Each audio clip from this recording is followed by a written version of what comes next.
Our man of the match, Chris Toth, the rookie goalkeeper, comes up with his 4th win in 4 tries, gets 2 assists as well as the San Diego Sockers are victorious 7-3. Chris, tell me about your feeling and preparation in the days coming up to this game, knowing that Riley Swift wasn't going to be here for this first one. Well, I got told, I think on Tuesday, that Riley wasn't going to be here, so during the week I just worked with my dad all week, really helped me out a lot. I went extra after every practice, you know, trying to get my distribution good and everything, so a lot of work went into this game. This is all I was thinking about all week, and you know, I'm happy how I performed. Talk about your defenders in front of you. Obviously the first 22 minutes of that game, scoreless, tense, exciting, and I just thought the guys were just selling out for you all game long. Yeah, they did. You know, these guys every week, man, every time we play, these guys are out there just bashing them up tight, just playing indoor soccer, and they do it probably the best in the league right now, these guys. You know, I give credit to every single one of the defenders that were out there. How about the talent of Mexico City? Obviously, their experience, their craftiness, we saw it, but I just felt like between Jesus, Scotty Martin, Diego pinching back, that really, I mean, they made the shots, most of them were long-away shots you could see. Yeah, a lot of them were.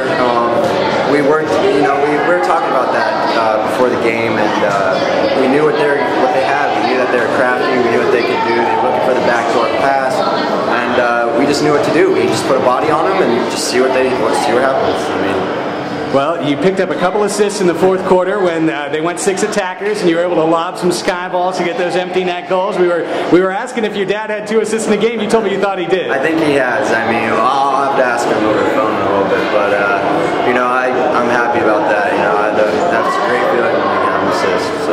Well, I'll tell you what. I know you'll hear from it in San Diego, but everyone in the chat box was all about Chris Toth tonight. Great job, kid. Medina, 2 goals, 1 assist. Sockers advance.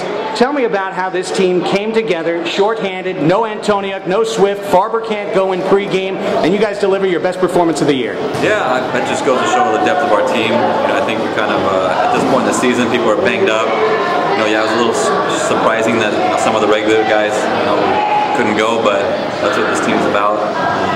You know, fighting for each other, no matter who's in there. So, and that's what we showed tonight. You picked up the 2nd goal of the game after Craig Childs scored on the power play. Talk about those tense first 20-so minutes as it was scoreless. Yeah, you know, we kind of were sitting back a little bit, kind of waiting for the game to develop, and you know, they were playing tight defense, we were kind of playing tight, so we were just waiting for the first goal to open up, and once we got that goal, kind of got some momentum going. Talk about your first goal. It came on an assist from Eric Wonderly at the 4:40 mark, 2nd quarter. Yeah, he just got the ball in the corner. I kind of made a run in the box, and he kind of held his ball across a little bit, so I was kind of in front of the ball a little bit, and he played a little behind, but I was able to spin and just tuck it in. So.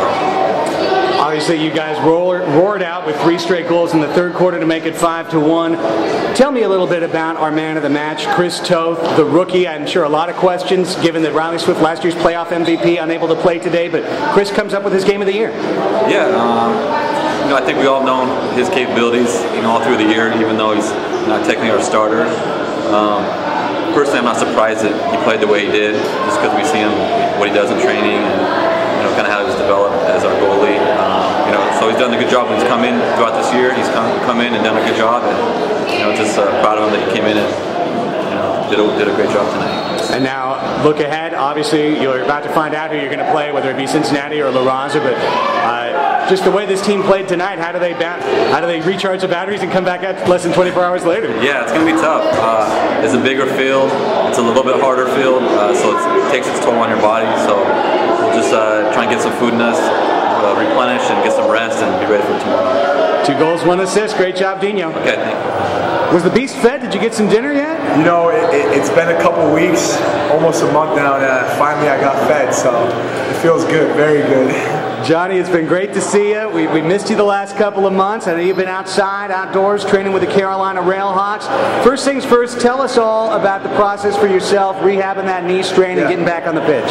Well, you know, I haven't been injured too many times, and this is really hard for me, but you know, with our staff, it's been, you know, I've been doing physical therapy 2-3 times a day, and it's been hard, but they've really, you know, they've helped me so much. I'm so grateful to get back on the field, and you know, it's moments like this that really make it pay off. So I'm just excited, but I know we still have one more to go. So. I know just talking to you down the stretch, it was killing you not being able to be out there and perform for the Sockers. But you said to the general manager, John Katera, a couple weeks ago, you said, I promise you no matter what, I will be there in Cincinnati. How much were you dying to get back out there? Well, I didn't feel like I played that great in the start of the season. And I know that they were relying on me a little bit, and I wanted to come out there. And I told Coach, I said, wait till the playoffs, I'll be there, and I'm gonna show you guys that I was worth it. So. All right, let's talk about that first goal. Made it a 1-0 game. Pardon me. Talk about that play and how it developed. Well, once again, I can't say enough good things about the guys on the team. We know each other so well now that I'm not sure who gave me the ball, but someone just gave me a great pass, and it was pretty easy from there on. They did all the work, and I just finished it. How about the defensive challenge tonight? Certainly Mexico City between Farias, Janoni Martinez, some great players. Some legends. These guys have been in the league playing indoor soccer for years, and they're very good players. And we knew, once again, all credit to Coach, because he gave us a great scouting report against them, and we just went out there and did what we knew we had to do. And our defense was great, and we had guys defending that don't normally defend, because it's just how bad guys want it. It was great defending. We knew we had a good scouting report, and we knew we couldn't give them anything, and we went out there and played a full game of indoor soccer, which we haven't done in a while, so it's good to see. John, I was talking on the broadcast. I thought that it was very curious that Mexico City decided in the first 10 minutes of the game to really play back. They just kind of played back in a zone, and I thought not only did that allow you guys, and some of the guys who hadn't been playing together for a while, to get your legs and get your pace, it also gave Chris Toth the chance to grow in his confidence, and then you just saw him play better and better as the game went on. The thing is that we're a very hard team to play, because not only are we're good indoor soccer players, but we're very athletic. So a lot of teams like that, who are very good technically, don't have, athletic matchups to match up with us. So it's really hard. If you try and come out and play us, we're going to run by you. And basically your only option is to kind of sit in.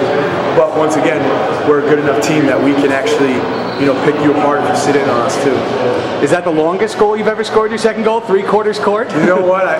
It must be. I think when I was younger, back in intramural days, when I was like 10 or 11, I might have scored maybe a longer one, but that's definitely up there.